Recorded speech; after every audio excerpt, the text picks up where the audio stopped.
Di situ Jiminy dan Peri Biru menjelaskan ke Pinocchio kalau Pak Geppetto adalah pembuatnya.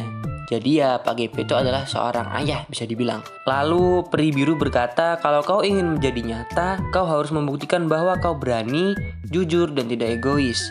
Dengan cara belajar memilih antara yang benar, salah berdasarkan hati nuraninya. Karena Pinocchio tidak mengerti apa itu hati nurani, akhirnya Jiminy diangkat menjadi hati nurani sementara bagi Pinocchio, sampai Pinocchio bisa menumbuhkan hati nuraninya sendiri.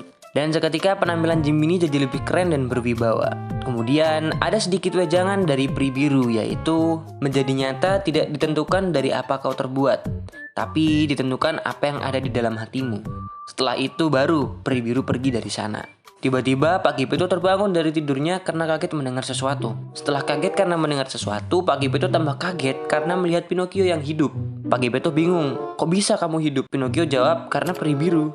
Pak Geppetto baru ingat kalau tadi ia memohon agar Pinocchio bisa hidup. Dan Pak Geppetto sangat bahagia sekali dan mereka pun memutar musik dan berdansa bersama. Dan ya, Pinocchio jadi bagian dari keluarga Pak Geppetto. Kemudian Pak Geppetto mau menyekolahkan si Pinocchio. Pinocchio senang banget nih, soalnya dia mau sekolah. Di pagi harinya, Pinocchio pun berangkat sekolah untuk pertama kalinya. Si Jiminy yang lagi tidur kaget, ternyata si Pinocchio pergi sekolah. Mana dia bangun kesiangan. Karena Jiminy nggak mungkin ngejar si Pinocchio, ia pun minta tolong Sofia si burung camar untuk mengantarnya.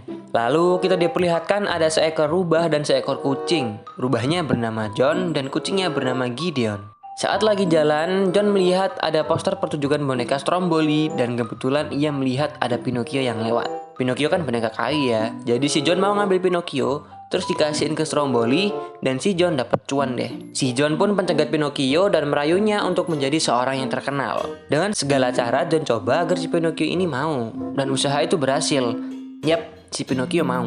Ya di sisi lain juga karena Pinocchio belum bisa menemukan hati nuraninya ya. Ditambah lagi Jiminy masih utiwi ya. Jadi nggak ada hati nurani dia itu. Dan Jiminy pun berhasil menemukan Pinocchio. Ia pun langsung berkata ke Pinocchio, lupakan semua tentang menjadi terkenal dan pergilah bersekolah. Karena itulah yang diinginkan ayahnya. Dan Pinocchio pun mau pergi sekolah. Sebelum masuk ke kelas, Jiminy memberitahu 3 aturan yang ada di sekolah. Baru setelah itu Pinocchio pergi masuk ke kelas. Sayangnya Pinocchio malah ditendang keluar karena ia adalah sebuah boneka kayu yang harusnya berada di pertunjukan boneka. Jiminy pun mau menghampiri Pinocchio, tapi tiba-tiba ia dikurung dalam toples sama John dan Gideon. John menghampiri Pinocchio dan kembali menghasutnya. Lagi-lagi ia berhasil. Pinocchio-nya cuma nurut-nurut aja lah sama si John. Dan si John pun membawa Pinocchio ke Stromboli. Di sisi lain, Pak Geppetto merasa cemas karena Pinocchio nggak kunjung pulang. Dan akhirnya Pak Geppetto membawa Figaro dan Cleo untuk menjemput Pinocchio di sekolah. Di teater, Pinocchio berkenalan dengan seorang perempuan bernama Fabiana dan boneka balerina yang bernama Sabina.